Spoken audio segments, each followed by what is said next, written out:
Siklus hidup usaha. 1. Tahap perkenalan. Ciri-ciri: A. Produk baru diluncurkan ke pasar atau market. B. Omset penjualan masih rendah.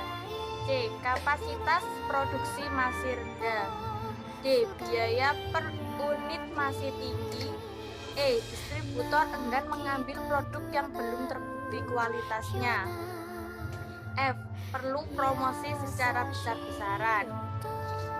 Strategi yang digunakan: A. Mendorong adopsi pelanggan. B. Mengeluarkan biaya besar dalam promosi. C. Menggunakan strategi harga peluncuran atau skimming. D. Distribusi yang terfokus pada wilayah yang terbatas. 2. Tahap pertumbuhan atau perkembangan. Ciri-ciri: 1. Mampu memperluas pasar. 2. Omset penjualan yang dapat naik signifikan dan teratur. 3. Produksi dapat meningkat kapasitasnya. 4. Pasar mulai menerima produk. 5. Cash flow mulai berubah menjadi positif. 6. Pasar semakin berkembang, laba meningkat, pesaing baru bermunculan. 7. Biaya per unit akan turun ke skala yang ekonomis. Strategi yang dilakukan: 1. Membuat iklan. 2. Memperbanyak saluran distribusi dan memperluas cakupan distribusi. 3. Meningkatkan kualitas produk, menambah fitur baru dan gaya, serta memperbanyak model. 4. Menurunkan harga produk. 5. Mengeluarkan biaya besar untuk promosi. 3. Tahap kedewasaan maturity. Ciri-ciri: A. Kapasitas produksi tinggi. B. Memiliki keuntungan yang besar. C. Cash flow akan berada dalam kondisi positif yang kuat.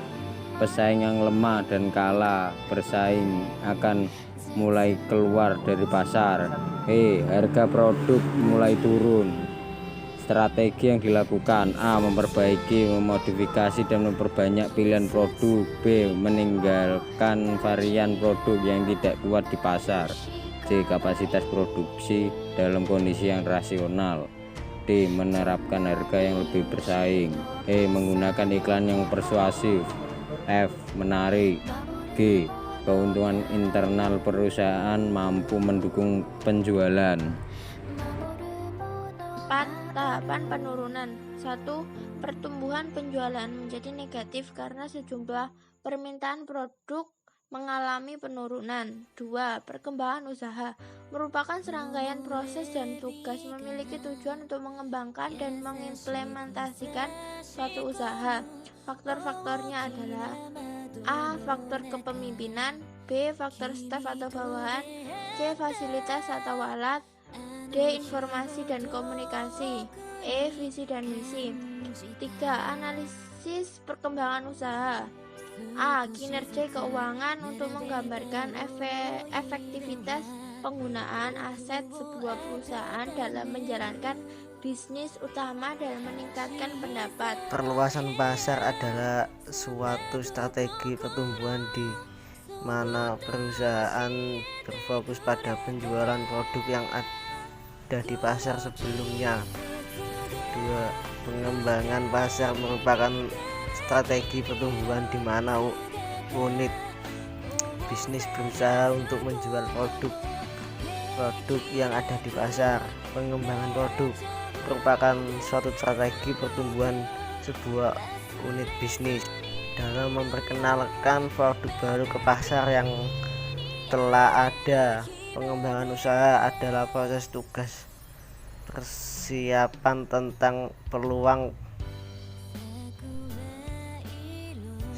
cara go public, kartel, terus holding company, joint venture, merger, akuisisi.